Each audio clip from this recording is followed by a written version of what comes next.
हरी बोल माताजी, आवाज येतोय ना? हो हो. हो, येतोय माताजी. ओम अज्ञानतिमिरन्धस्य ज्ञानाञ्जनशलाकया चक्षुरुन्मिलितं येन तस्मै श्रीगुरुवे नमः।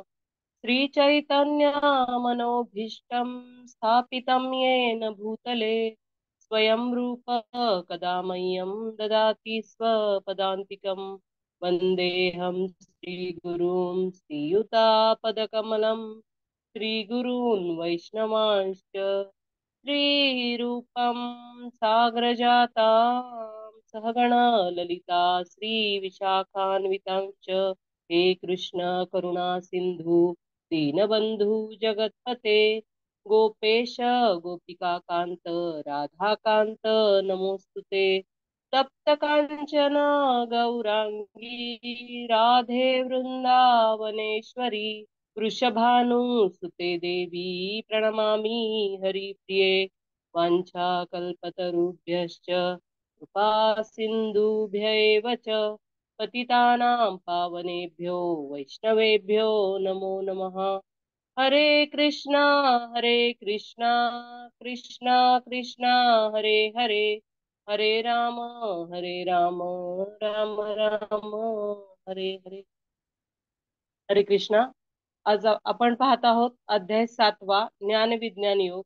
आज आपण त्याच्यामधील मधुरी भक्ती 25वा माताजी. श्लोक हरी पाहणार बोल. आहोत। हरी बोल. हा, एकच हरी मिनिट हरी तुम्ही बोल माताजी। अनम्यूट व्हाल. परत एकदा अनम्यूट करा. हा, हरी. आपण अध्याय 7वा पाहत आहोत। अध्यायाचं नाव आहे ज्ञान विज्ञान योग। त्याच्यामधील आपण आज श्लोक क्रमांक 25 पाहणार आहोत। नाहं प्रकाश सर्वस्य योग माया समावृतः मूढोऽयं नाभिजानाति लोको मामजमव्ययम्।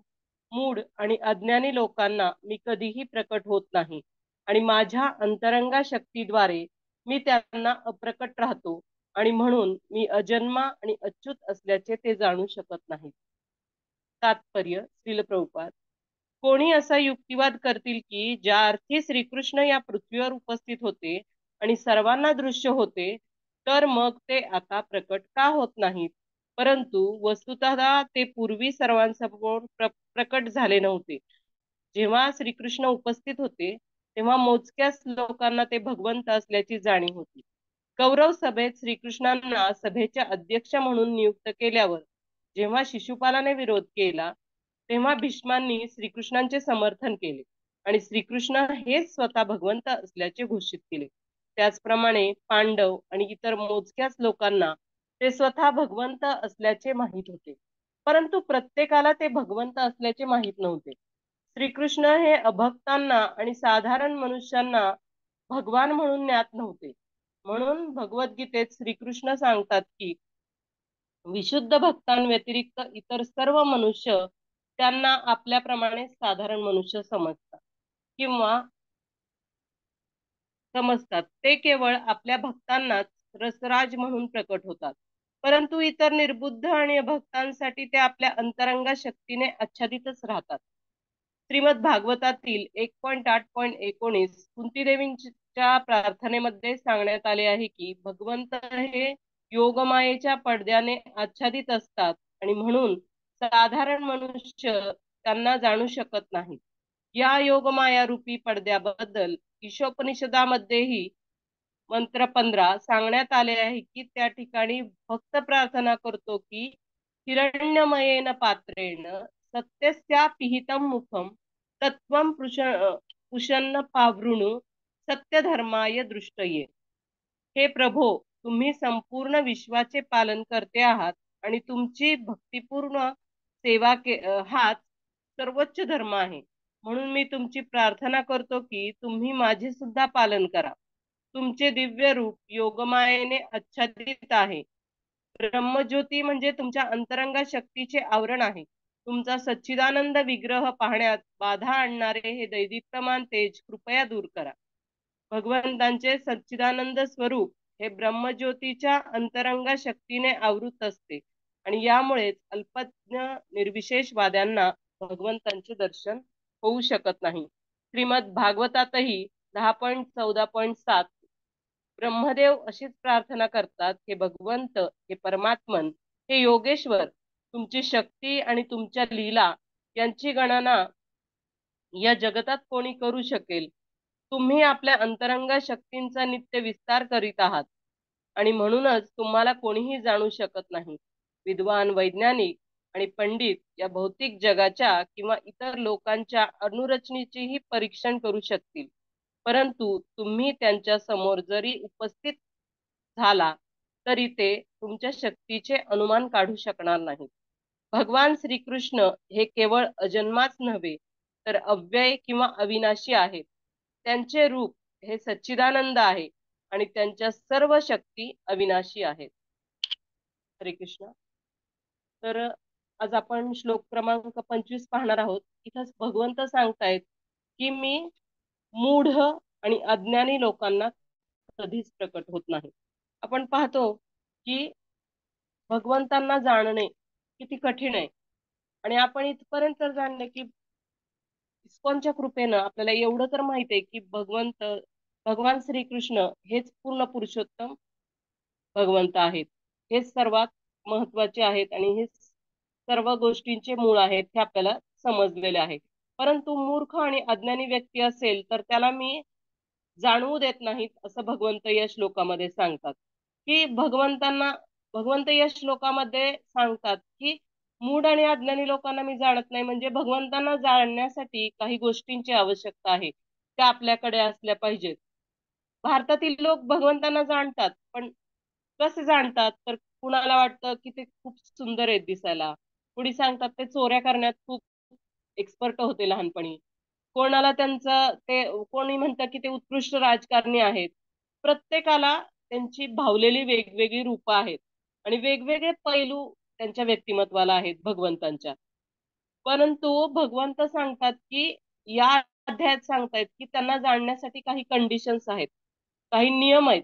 समजा एखादं इंग्रजीत प्रवचन चाललं असेल आणि एखादा माणूस दुसऱ्या भाषेचा मातृभाषा त्याची दुसरी आहे आणि तो ते इंग्रजीतलं प्रवचन जाणू शकत नाही, तर मग त्याला जाणण्यासाठी काही पर्याय करावे लागतील. एकतर त्याला कुठं त्याचं ट्रान्सलेशन चाललंय का, त्याला जी भाषा येते त्या भाषेमध्ये ते पाहावं लागेल. त्यासाठी त्याच्याकडे हेडफोन असणं आवश्यक आहे, मोबाईलवर ते ऐकणं गरजेचं आहे, किंवा एखादा असा भक्त पाहिजे की जो त्या भाषेला जाणतो आणि तो त्याच्यासाठी ट्रान्सलेट करू शकेल. असे जर त्या नियमांचं जर त्यांनी पालन केलं तर तो त्या प्रवचनामध्ये काय सांगितलंय ते जाणू शकेल आणि त्यातून त्याचं अज्ञान दूर करू शकेल. तसंच भगवंतांना जाणण्यासाठी सुद्धा भगवंत जे भगवंतांविषयीचं ज्ञान आपल्याला जाणण्यासाठी सुद्धा आपल्याला काही कंडिशन्स आपल्याला समजून घ्याव्या लागतील की जेणेकरून आपल्याला ते भगवंतांविषयीचं ज्ञान समजेल. आणि भगवंत जे ज्ञान देत आहेत ती भाषाच जर आपल्याला, आपण जर मूर्ख अज्ञानी असू आणि ती भाषा जाणत नसू तर आपण भगवंतांविषयीचं ज्ञान समजणार नाही. त्यामुळं परंतु भगवंतांना असं वाटतंय की मी जे ज्ञान देतोय ते माझ्याविषयीचं ज्ञान सर्वांनी जाणावं, म्हणून भगवंत आपल्याला प्रेरणा देत आहेत की तुम्ही सुज्ञ झालं पाहिजे. मग आपण सुज्ञ कसं व्हायला पाहिजे? तर भगवंतांविषयीचं ज्ञान आपण जाणून घेण्याचा, भगवद्गीतेतून, भागवतांकडून, वरिष्ठ अशा भक्तांकडून जाणण्याचा आपण प्रयत्न केला पाहिजे. परंतु हे ज्ञान कसं आहे? भगवंत या श्लोकामध्ये सांगतायत की हे ज्ञान मायेनं आवृत्त आहे. माया म्हणजे काय? तर मा म्हणजे डू नॉट, म्हणजे नाही, आणि या म्हणजे हे हे नाही, म्हणजे जी काही परिस्थिती आपल्याला दिसते ती सत्य नाही, आणि जे आपल्या डोळ्यांना दिसतंय ना, ह्या डोळ्यांना ते सत्य नाहीये. शास्त्रामध्ये आणि आचार्यांनी आणि शास्त्रांनी दोन कल्पना दिल्यात, एक म्हणजे योगमाया आणि दुसरी म्हणजे महामाया, ज्या ज्या ज्यामुळे आपण आपलं ज्ञान भगवंत आवृत्त करतात. एक जी महामाया आहे ती आपल्याला भगवंतांपासून, भगवान श्रीकृष्णांपासून दूर घेऊन जाते. म्हणजे आपण पाहतो की भगवंत जेव्हा या पृथ्वी तलावर होते तेव्हा सुद्धा बरेचसे भगवंतांना जाणू शकले नाहीत. उदाहरणार्थ घ्यायचं झालं तर अनेक अनेक नकारात्मक लोक होते. शिशुपाल पाहतो आपण, दुर्योधन पाहतो, त्यांचं कृष्णांवर प्रेम नाहीये, किंवा वेगवेगळे राक्षस जे कंसाने पाठवले अगासूर आहे, बकासूर आहे, पुतना आहे, या सगळ्यांना श्रीकृष्णांवर प्रेम नव्हतं आणि त्यांना ते समजले नाहीत की भगवंत हेच पूर्ण पुरुषोत्तम आहेत आणि भगवंतच सर्वाकर्षक आहेत. रोज एक एक राक्षस यायचे आणि भगवंतांना मारण्याचा प्रयत्न करायचे, पण स्वतःचाच मृत्यू व्हायचा त्यांच्यामध्ये. आपण रामांच्या लीलेपण मध्ये पण पाहतो, वेगवेगळे राक्षस रामांना पण सामोरे गेले. राम त्राटक असेल किंवा कबंध राक्षस असेल किंवा नरसिंहांच्या ह्याच्यामध्ये हिरण्यकशिपू राक्षस होता. परंतु भगवान श्रीकृष्णांना मारण्यासाठी रोज एक राक्षस यायचा.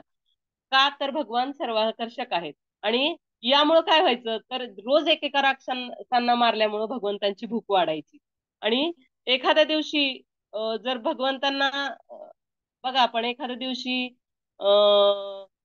पाहतो की एखाद्या दिवशी सुट्टी असेल, आपल्याला काही काम नसेल, तर मग काय होतं की आपल्याला भूक लागत नाही.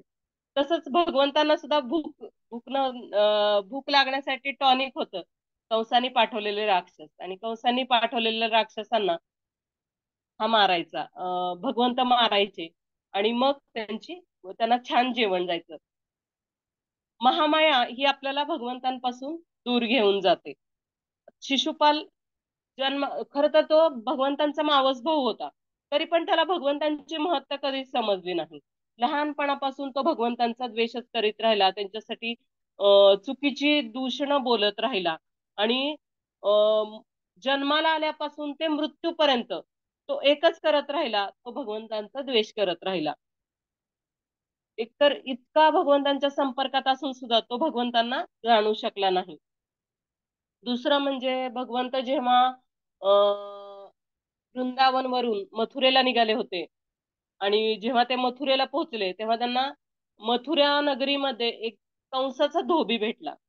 परंतु हा कंसाचा धोबी कपड्यांचं गाठोडं घेऊन रस्त्याने चालला होता आणि भगवंतांनी त्यांना त्यातली राजवस्त्र पाहून त्या राजवस्त्रांची मागणी केली आणि मग त्या धोब्याला वाटलं ही कुठली मुलं आहेत वनातून आलेली आणि ह्यांना मी राजाचे कपडे द्यायचे. तर त्यांनी भगवंतांचा द्वेष केला की आपण पाहतो की एखादा तरुण मुलं बघा शहरात शिकायला जातात खेड्यातून आणि मग त्यांना कपडे असे साधे असतात.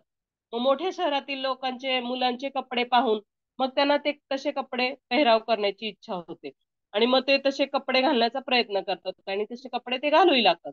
तसं भगवंतांनीही त्यांना कपडे मागितले आणि परंतु ह्या कंसाच्या धोब्याने त्यास नकार दिला आणि त्यांना अपमानास्पद शब्द बोलला आणि त्यांना म्हटलं की गिरीवन असा शब्द वापरला त्यांनी की तुम्ही वनातून पर्वतातून आलेले आहात आणि राजाचे कपडे तुम्ही काय मागता, आणि तुम्ही फार राजाचे कपडे मागताय. राजाची माणसं तुम्ही जर इथून निघून गेला नाही ना तर राजाची माणसं तुम्हाला मारून टाकतील. म्हणजे बघा हा धोबी म्हणजे एक सामान्य माणूस होता. आपण शिशुपाल पाहिलं, शिशुपाल भगवंतांचा नातलग होता, तोही भगवंतांना जाणू शकला नाही. दुसरा हा सामान्य माणूस आहे धोबी, तरीही तोही भगवंतांची महत्ता जाणू शकला नाही. त्यांनी कृष्णांचा द्वेष केला. आपण पाहतो तर मग आपण पण वाईट करायचं कारण नाही. जेव्हा आपण भगवंतांविषयी प्रचार करायला जातो ना तेव्हा आपण सगळ्यांना म्हणतो की कुणाला आपण भगवद्गीता द्यायला जातो. आता डिसेंबर महिना सुरू होईल थोड्याच दिवसात, पण आपल्याला पाहतो की आपण लोक किती कारण देतात. काही आपल्याला तोंडासमोर आपला दरवाजा लावून घेतील किंवा आपण जेव्हा मंदिरामध्ये आमंत्रण द्यायला जातो लोकांना येण्यासाठी त्यांना त्याचाही उत्साह नसतो. म्हणजे आपण पाहतो की भगवंत स्वतः अस्तित्वात असताना जर अशी परिस्थिती होती, जर भगवंतांना लोक ओळखू शकले नाही तर मग आता तर कलयुग आहेत, ते कसे ओळखतील. त्यामुळे आपण ते सहजतेने घेतलं पाहिजे आणि आपण आपले प्रयत्न न सोडता लोकांना आमंत्रण देतच राहिलं पाहिजे. कोणी ना कोणीतरी भगवंतांची सेवा करण्यास उत्सुक असेल, शरण घेण्यास उत्सुक असेल, ते नक्की येतील. फक्त आपण निराश होता कामा नये. भगवंतांची सेवा करण्याची इच्छा नसणारे लोक हे भगवंतांचा द्वेष करतात आणि त्यामुळं खरं तर आपण भगवंतांविषयी किती कृतज्ञ असलं पाहिजे. भगवंतांनी आपल्याला अन्न दिलंय, पाऊस दिलाय, सूर्यप्रकाश दिलाय एवढा आणि सगळ्या गोष्टी भगवंत आपल्याला पुरवतायत. निसर्गातून या सगळ्या गोष्टी आपल्याला मिळतात. तशी रचना भगवंतांनी करून ठेवली. मग आपण अशा व्यक्तीचा द्वेष कसा करू शकतो? बघा, आपल्याला एखादा मित्र असेल ना, तर आपला मित्र कितीपर्यंत आपली मदत करू शकतो. तर थोडीशी त्याची कॅपॅसिटी लिमिटेड आहे, आपण तो किती मदत करेल. पण भगवंतांकडे अनलिमिटेड कॅपॅसिटी आहे आपल्याला सर्व्ह करण्यासाठी. म्हणजे भगवंत आपल्याला वेगवेगळ्या सेवा सुविधा उपलब्ध करून देत आहेत. आणि ते आपल्याला भरपूर गोष्टी पुरवतात पण, आणि त्यांची द्यायची पण तेवढीच इच्छा आहे, आणि तेवढी त्यांच्याकडे कॅपॅसिटी पण आहे. अनलिमिटेड कॅपॅसिटी आहे भगवंतांकडे. पण आपण हे जाणू शकत नाही. आपण पाहिलं की माया म्हणजे नॉट दिस, हे नाही तर, परंतु सामान्य भाषेत मायेला प्रेम असे सुद्धा म्हटले जाते.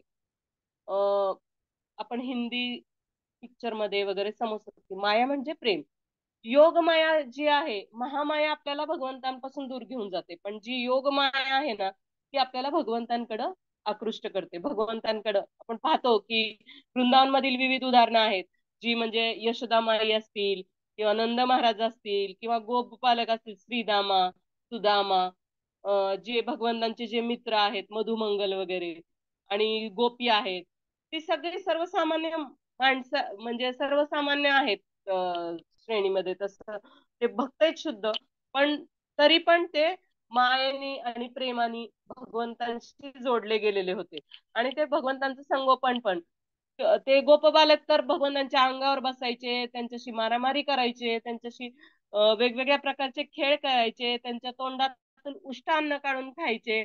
म्हणजे अतिशय म्हणजे ते जाणत नव्हते की भगवंत हे पूर्ण पुरुषोत्तम भगवंत आहेत, पूर्ण पुरुषोत्तम आहेत, आणि ते भगवंत आहेत. भगवंतांची म्हणजे योग मायेद्वारे ते जाणू शकत नव्हते की भगवंतांचे विद्वत्व त्यांना माहित नव्हते. तरी पण त्यांचे भगवंतांशी खूप प्रेमाचे घनिष्ठ असे संबंध होते. आता आपण पाहतो की यशोदामाई, एक गोपी एक दिवस यशोदामाईला सांगत आली की आणि बलरामजी पण सांगत आले की कृष्णाने माती खाल्ली. आणि मग जेव्हा यशोदामाई ते बघायला जाते त्यांच्या मुखामध्ये, तर त्यांना पूर्ण ब्रह्मांड दिसतं, आणि त्या ब्रह्मांडामध्ये त्या स्वतः पण भगवंतांच्या मुखामध्ये, भगवंतांच्या तोंडात पाहताना त्या त्यांना दिसतात. त्या भ्रमित होतात, हे काय चाललं आहे. परंतु काळजीपोटी प्रेमापोटी तोंडात पाहिलं आणि त्यांना ब्रह्मांड दिसलं. पण त्यांना समजलं त्या क्षणाला की हा सामान्य नाहीये, हा बालक, हा म्हणजे साक्षात भगवंत आहे. पण ते कसं, आपल्याला कसं सगळं आरशामध्ये, समजा एखाद्या दुकानाच्या किंवा एका शॉपिंग करायला आपण गेल्यावर भरपूर आरशातून आपली वेगवेगळी प्रतिमे दिसतात, तशी वेगवेगळी ब्रह्मांड यशोदामाईंना दिसली. परंतु थोड्याच वेळात त्या भगवंतांच्या प्रेमापोटी ती यशोदामाई सगळं विसरून जाते. आणि भगवंत सुद्धा कधी ढगांचा कडकडाट व्हायचा, गडगडाट झाला, तर भगवंत पटकन यशोदामाईंना मिठी मारायचे आणि म्हणायचे, मला भीती वाटते, मला वाचव मैया. म्हणजे आपण पाहतो की पूर्ण पुरुषोत्तम भगवंत हे कधीच घाबरत नाहीत. पण ते यशोदामाईंच्या शी प्रेमाचं आदान प्रदान करण्यासाठी ते, जर त्यांना समजलं असतं की भगवंत हे पूर्ण पुरुषोत्तम आहेत, तर ते तसे प्रेमाचे संबंध प्रस्थापित करू शकले नसते. आपण पाहतो की एखादा मोठा पोलीस ऑफिसर आलाय, किंवा एखाद्या देशाचे पंतप्रधान आले, तर आपण त्यांच्याशी त्यांना असं गळाभेट घ्यायला जात नाही. आपण त्यांच्यापासून थोडं अंतर ठेवून राहतो, आणि त्यांना यथोचित आदर देतो, त्यांचा सन्मान करतो. तसं जर त्यांना समजलं असतं, तर ते भगवंतांना आदर देण्याच्या नादात त्यांचं जे स्वाभाविक प्रेम आहे ते त्यात तसं फुललं नसतं. त्यामुळं दोन्ही प्रकारे भगवंत आपल्याला मायेत टाकतात, महामायेने पण आणि योगमायेने पण. पण योगमाया ही भगवंतांच्या निकट घेऊन जाते, आणि महामाया ही ती आपल्याला भगवंतांपासून दूर घेऊन जाते. भगवंतांना आपल्यातील जे लव्हिंग एक्सचेंजेस आहेत, ते प्रेममयी जे संबंध आहेत ना, ते हवेत. ते परंतु त्यामुळं भगवंत काही वेळा आपल्याला योगमायेनी आणि महामायेनी आपल्याला आवृत्त करतात. आणि आपल्याला जर भगवान राधाकृष्णांना पाहायचं असेल ना, तर आपल्या समजा तिथं प्रकाश नसेल अल्टरमध्ये, तर आपण भगवंतांना पाहू शकतो का? नाही पाहू शकणार. आपल्याला समजतील ह्या राधाकृष्णांच्या मूर्ती आहेत, पण भगवंतांनी कुठला ड्रेस घातलाय, त्यांना आज कुठल्या प्रकारचे दागिने चढवलेत, किंवा जे त्यांचं जो टर्बन बांधलेला आहे त्याच्यामध्ये कुठले टर्बन पीसेस लावलेत, त्याला कशा प्रकारे सुशोभित केले, हे आपण पाहू शकणार नाही. तर आता त्याचप्रमाणे जर भगवंत हे महामायेने किंवा योगमायेने आवृत्त असतील तर भगवंत काय आहेत ते आपल्याला समजणार नाही. जसं सूर्यग्रहण असेल तर सूर्यग्रहणाने जसं आपल्याला सूर्यग्रहणात आपल्याला सूर्य दिसत नाही, तिथं अंधार असतो. पण असं नाहीये की सूर्यग्रहणामध्ये अंधार आहे, पण आपल्याला असं नाही की सूर्य अस्तित्वातच नाहीये. सूर्य आहे, अस्तित्वात आहे, परंतु त्या ग्रहणामुळं तो प्रकाश, सूर्याचा प्रकाश सर्वांसाठी दिसत नाही आणि सूर्य पण सर्वांना दिसत नाही. सूर्य हा शक्तिमान आहे आणि त्याच्याच प्रकाशाद्वारे आपण त्याला पाहू शकतो.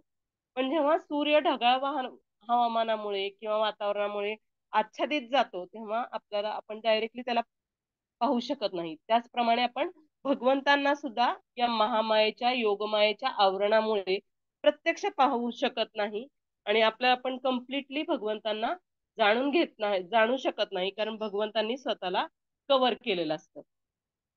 ह्या महामाया आणि योगमाया ह्या भगवंतांनीच निर्माण केल्या आहेत. मग पण त्या भगवंतांच्या सुपिरियर नाहीत, त्या भगवंतांच्या सेवेत आहेत.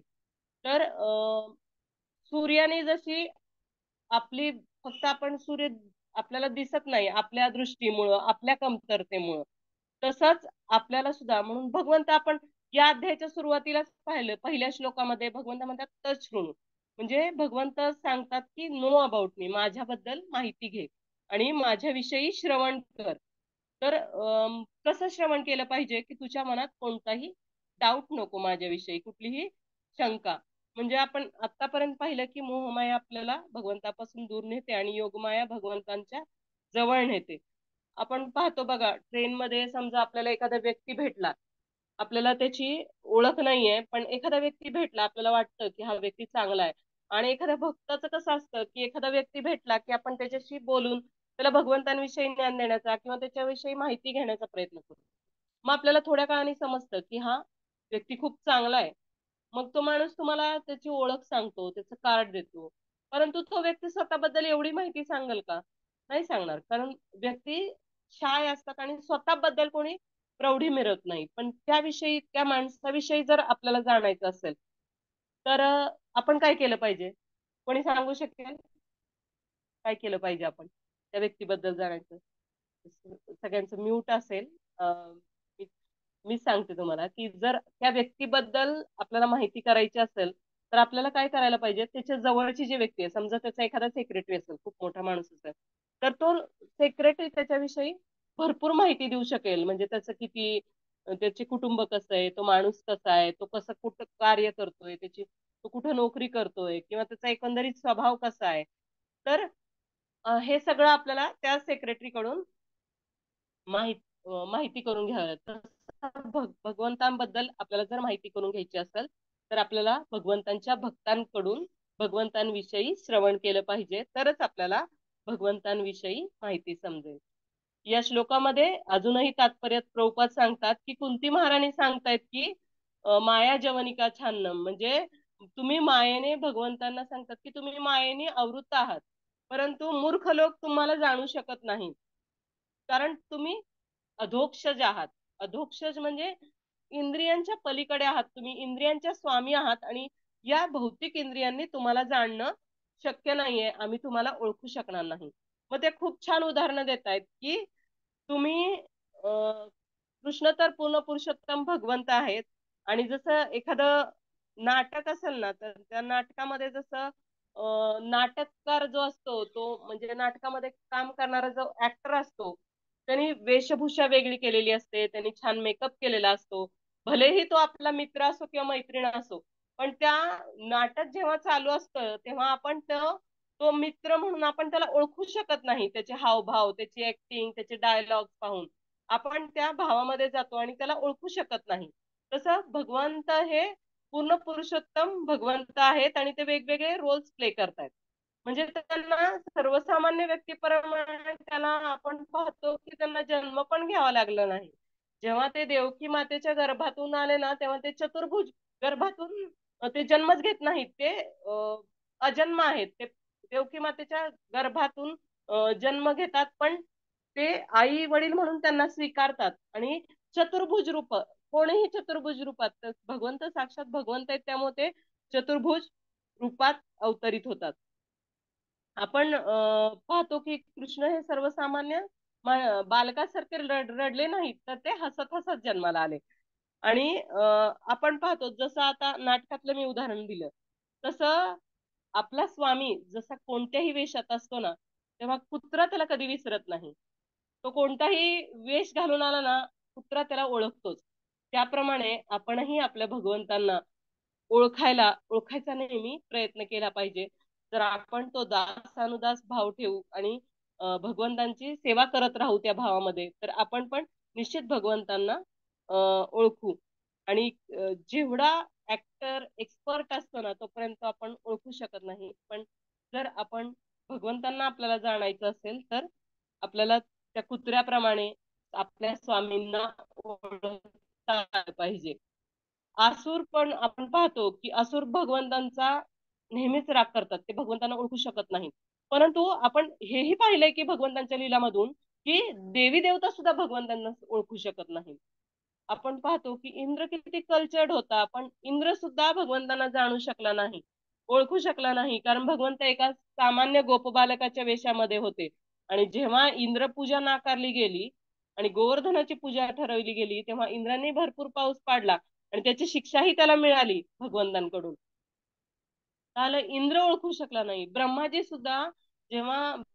सुद्धा भ्रमित झाले की हा गोपबालकांच्या तोंडातून उष्ट अन्न खातोय, तर हे भगवंत कसे असतील. ते ब्रह्मजी सुद्धा बिवाइल्डर झाले. आणि ते म्हणजे आपण पाहतो की बुद्धिमान लोक सुद्धा भ्रमित होतात. तर तिसऱ्या अध्यायात भगवंत सांगतात की तिन्ही लोकात मला काहीच ड्युटी नाहीये, कारण ते पूर्ण पुरुषोत्तम भगवंत आहेत. त्यामुळे भगवंतांना ड्युटी नाही. भगवंत सामान्य मनुष्य म्हणून का अवतरलेत, कारण भगवंतांना आपल्या समोर एक उदाहरण प्रस्थापित करायचं आहे. त्यांना दाखवायचंय की मी राम रूपात असताना मी कसा वागलोय, किंवा कृष्ण रूपात असताना मी कसे वागलोय. म्हणजे खरं तर आपल्याच धर्मामध्ये भगवंत अवतार घेतात. बाकीच्या धर्मामध्ये आपण पाहतो की ख्रिश्चन धर्म असेल किंवा मुस्लिम धर्म असेल, या धर्मामध्ये आपण पाहतो की भगवंत अवतार नाहीत घेत. तर ते सांगतात की प्रेषित दूत पाठवतात म्हणून भगवंत. पण आपलेच भगवंत अवतार घेऊन येतात.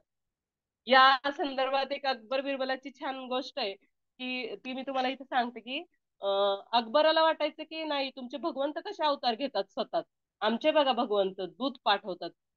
ते जर स्वतः भगवंत असतील तर त्यांना अवतार घेण्याची काय गरज आहे, त्यांना स्वतः येण्याची काय गरज आहे. त्यांनी त्यांचा भगवंत असतील तर त्यांनी त्यांचे दूत पाठवावेत.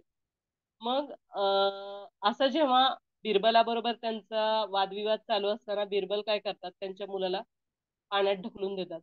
आणि अकबराच्या मुलाला पाण्यात ढकलल्यानंतर बाकीचे सैनिक असतानाही अकबर स्वतः पाण्यात उडी मारतात आणि त्यांच्या मुलाला बाहेर घेऊन येतात. आणि मग बिरबल त्यांना विचारतात, आता तुम्ही का उडी मारली, एवढे सैनिक होते की वाचवलं असतं कोणीतरी तुमच्या मुलाला. मग ते म्हणतात की अरे बाकीचे जरी असतील तरी तो माझा मुलगा आहे ना, म्हणून मी आलो. मग ते बिरबल सांगतात की भगवंतांचं सुद्धा असंच आहे. भगवंतांचं त्यांच्या भक्तांवर नितांत प्रेम आहे, आणि त्यांच्यासाठी ते स्वतः इथं प्रकट होतात आणि स्वतः अवतार घेतात. मग आपण इथं पाहिलं की आज्ञा लोकांना आणि मूर्ख लोकांना भगवंत समजत नाहीत. मग भगवंत आज्ञा लोकांना समजत नाहीत, मूर्ख लोकांना समजलं नाहीत, मग भगवंत आपल्याला इथं दूषणं देत आहेत का की आज्ञा लोकांना तर नाही. तर भगवंत आपल्याला इथं प्रेरणा देत आहेत की भगवंत सांगतायत की तुम्ही अज्ञ आणि मूर्ख राहू नका, तर तुम्ही सुज्ञ व्हा. तर तुम्ही इग्नोरंट राहू नका, पहिल्यांदा सांगतात अज्ञानी राहू नका. मग अज्ञानी राहू नका तर काय केलं पाहिजे, तर आपण पुस्तकं वाचली पाहिजेत, शास्त्र वाचली पाहिजेत, त्यातून ज्ञानग्रहण केला पाहिजे. बघा दुर्योधन पण खूप धार्मिक होता, पण दुर्योधन भगवंतांना जाणू शकला का, नाही. भगवंत जेव्हा शांती प्रस्ताव घेऊन गेले होते, तर दुर्योधन म्हणला यांना अटक करा. आणि जेव्हा विश्वरूप दाखवलं भगवंतांनी, तर ते शकुनी मामा म्हणतात ते जादूगर आहेत भगवंत, म्हणजे ते जाणू शकले नाहीत भगवंतांची महत्ता. ते म्हणजे दुर्योधन तर पांडवांची एवढी पिळवणूक करत होता, त्याला कोणीतरी विचारलं की अरे तू काय एवढं करतोयस, तुला सगळं माहिती धर्म काय आहे, अधर्म काय आहे, मग तू का त्यांना त्रास देतोय? तू पाहतोय की जरी ते त्यांच्या जीवनात संकट येत असतील, पण ते त्या संकटांना किती त्यांची ते संकट सोडवतायत. तू आणि ते डिस्टर्ब होत नाहीये त्या संकटांमुळे. तू केलेलं पांडव डिस्टर्ब होत नाहीत, ते जसे आहेत तसेच राहतायत. मग तू का असं करतोयस? तर दुर्योधन म्हणतो की अं, धर्म काय आहे हे मला माहित आहे, पण मी धर्ममार्गावर चालू शकत नाही. मी त्या धर्माचं पालन करू शकत नाही. आणि अधर्म काय आहे हे मला माहित आहे, पण मी तो सोडू शकत नाही. बघा, त्याची मेंटॅलिटीच कशी झाली की तो अधर्म सोडू शकत नाही. त्याला फक्त राजा बनायचं होतं आणि त्याच्यासाठी तो पर्पजफुली असं वागत होता, म्हणजे हेतुपूर्वक त्याचं चाललं होतं, असं वागत होता. मग आपण काय केलं पाहिजे? आपण अज्ञानी आहोत ना, तर आपण ज्ञान घेतलं पाहिजे. भगवंतांच्या भक्तांची सेवा केली पाहिजे. आणि कशी सेवा केली पाहिजे? जसं एखादा नोकर एखाद्या मालकाची करतो ना, तशी आपण भगवंतांची सेवा केली पाहिजे. जेव्हा भगवंत पाहतील की आपण हा अहंभाव सोडत आहोत आणि भगवंतांची प्रामाणिकपणे सेवा करण्यास आपण उत्सुक आहोत, आणि तेव्हाच हे आपले अज्ञानाचे धुके नष्ट होईल आणि भगवंत स्वतःला आपल्याला रिव्हील करतील. आपण पाहतो की चैतन्य महाप्रभू सुद्धा राधाकृष्णांच्या एकत्रित रूपात अवतरित झाले ना, तेव्हा सुद्धा भगवंत म्हणजे त्यांना कोणी जाणू शकत नव्हतं. आणि भगवंतांना जाणणं पण किती अवघड आहे की जेव्हा ते जगन्नाथपुरीला गेले तेव्हा सार्वभौम भट्टाचार्य ना म्हणजे सार्वभौम भट्टाचार्य पूर्ण पुरुषोत्तम भगवंत किंवा भगवंतांच्या साकार रूपाविषयी त्यांचं मत क्लिअर नव्हती. तेव्हा जे त्यांचेच मेहुणे त्यांना सांगायचा प्रयत्न करतात, परंतु ते जाणत नाहीत. पण 7च दिवसात म्हणजे चैतन्य महाप्रभू त्यांना ज्ञान देतात भगवंताविषयीचं, आणि ते छान भक्त बनतात आणि त्यांना षडभुजधारी रूप दाखवतात. 2 हात भगवंत रामांचे, त्याच्यामध्ये एका हातात राम आणि दुसऱ्या हातात धनुष्यबाण. 2 हात श्रीकृष्णांचे, एका हातात दोन्ही हातांनी मुरली वादन करताना, आणि 2 हात श्री चैतन्य महाप्रभूंचे दंड आणि कमंडलू धारण केलेले. तेव्हा सार्वभौम भट्टाचार्य भगवंताविषयीचं ज्ञान पाहतात. आपण सूर्याला पाहू शकत नाही, पण सूर्याच्या प्रकाशामुळेच आपण सूर्याला पाहू शकतो. त्यामुळं भगवंतांच्या कृपेनंच आपल्याला भगवंतांची भेट होईल. मग त्याच्यासाठी आपण जप केला पाहिजे, भगवंतांचे गीता पठन केलं पाहिजे, प्रामाणिक गुरु शिष्य परंपरेचं पालन केलं पाहिजे. आणि मग आपण भगवंतांचे जर आपल्याला पंतप्रधानांना एखादा भेटायचं असेल ना, तर आपल्याला सिक्युरिटी प्रोसेस बाकी सगळं फॉलो करून मगच भेटता येईल. तसं जर आपल्याला भगवंतांना भेटायचं असेल तर ती प्रोसेस फॉलो करूनच आपण भगवंतांना पाहू शकतो. मग आज अजून एक दिवस आहे, तो म्हणजे घटस्थापनेचा. आजपासून शारदीय नवरात्रोत्सवाला प्रारंभ होतोय. त्यामुळे त्याच्याविषयी एक थोडस की कोण आहेत दुर्गा देवी, आणि कसं त्या या भौतिक जगाचं, या भौतिक दुर्गाचं पालन पोषण करत आहेत. तर आपण पाहतो की जेव्हा भगवंत अवतारित झाले देवकीच्या पोटी, त्याआधी कंसांनी 6 बालकांना मारण्याचा प्रयत्न केलेला जातो.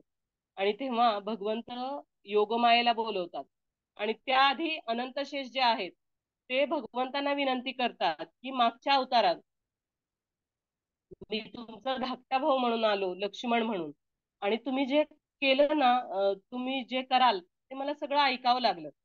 जर मी मोठा भाऊ असतो तर मी तुम्हाला वनात जाऊ दिलं नसतं, माझ्या आज्ञेचं तुम्हाला पालन करावं लागलं असतं.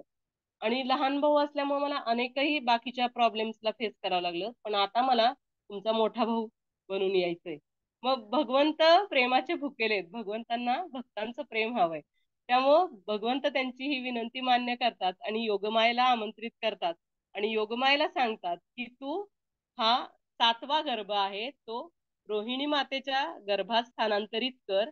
तू स्वतः यशोदा मायेच्या गर्भात गर्भातून जन्म घे.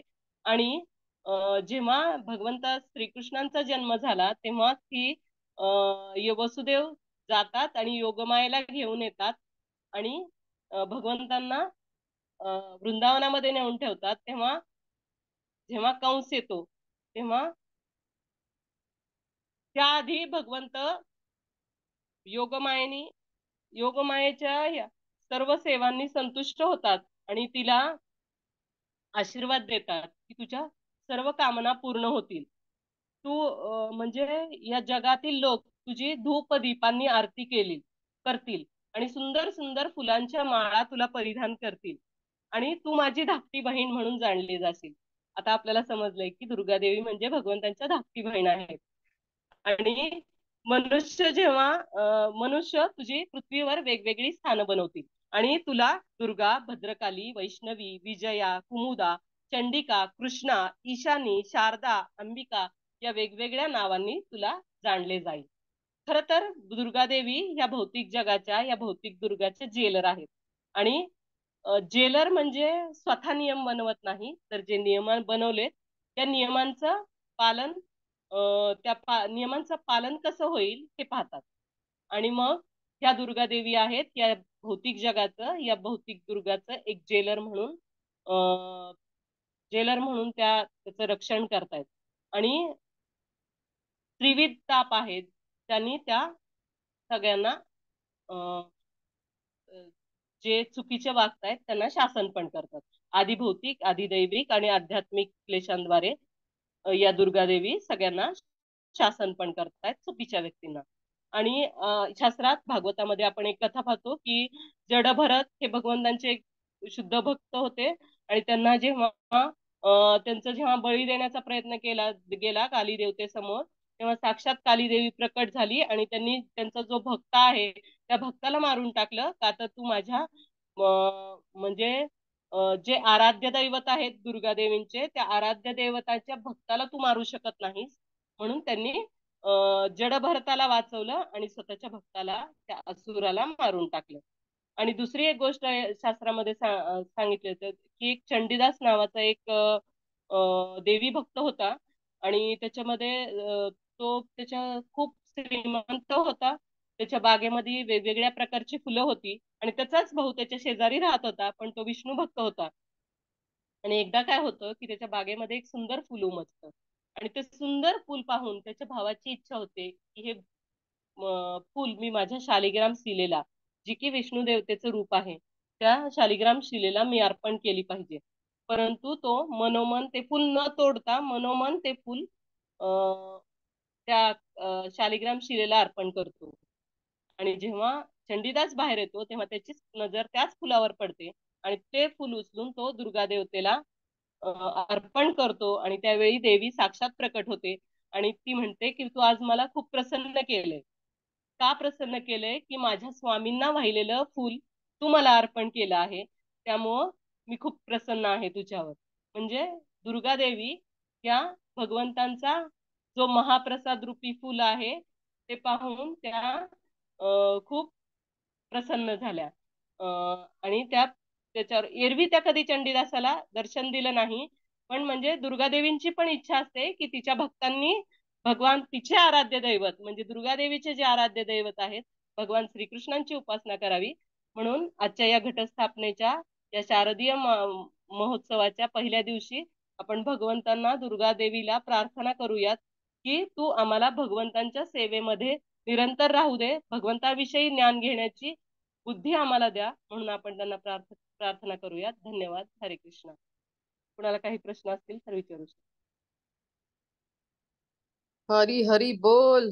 Thank you so much Madhuri Bhakti माताजी. एकदम नवरात्रीला एकदम apt. It was a very apt class. Thank you thank you. मी सेटिंग चेंज करते, कुणाला हे करायचे असतील तर प्रश्न विचारू शकतो. You love to unmute. मस्त क्लास झाला, खरंच खूप छान झाला. थँक्यू. हरे कृष्ण माताजी, दंडवत प्रणाम. हा, दंडवत प्रणाम. खूप छान क्लास दिला, खूप छान छान उदाहरणं दिले. मला तर खरंच खूप खूप आवडलं बरं का. मला ते सूर्याचं उदाहरण खूप आवडलं. म्हणजे जसं आपल्याला सूर्य दिसत नाही तसं भगवंतांचं पण रूप आपण भक्तांचा संग घेतल्याशिवाय आपल्याला कळत नाही. हे मला खूप खूप आवडलं. थँक्यू माताजी, खूप छान. थँक्यू. छान. खूप छान हरी लेक्चर झालं बोल. माताजी. थँक्यू.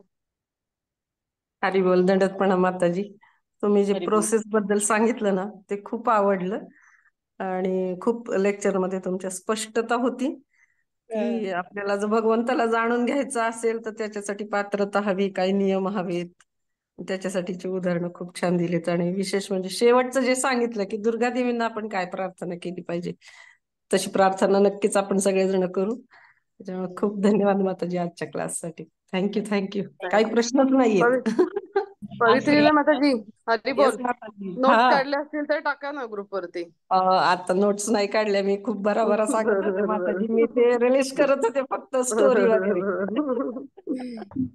हरी बोल माताजी. खूप छान. संपावंसं चंडीदास वाटतच नव्हतं. चंडीदास चंडीदासची आज स्टोरी सगळे खूप आवडली. खुश खुश खुश झाले सगळे. खुश. एव्हरीवन इज नेहमीच छान असतं.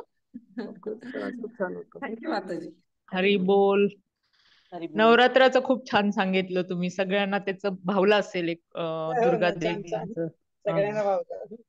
आज नवरात्र आहे त्यामुळे म्हटलं थोडा वेळ नवरात्राविषयी सांगावं. ते खूप गरजेचं होतं आणि खूप छान सांगितलं तुम्ही. थँक्यू. थँक्यू माताजी. माताजी इस्कॉन मध्ये आल्यानंतर आणि हे ज्ञान घेतल्यानंतरच आपल्याला देवी देवता किंवा त्यांची कार्य, त्यांची भावना, त्यांची सेवा भगवंताप्रतीचं याचं ज्ञान व्हायला लागले हळूहळू. त्याच्यामुळे अजून आदर वाढलाय खरं तर. थँक्यू माताजी. नाही, या गीतामृतमुळे ज्ञान वाढलंय.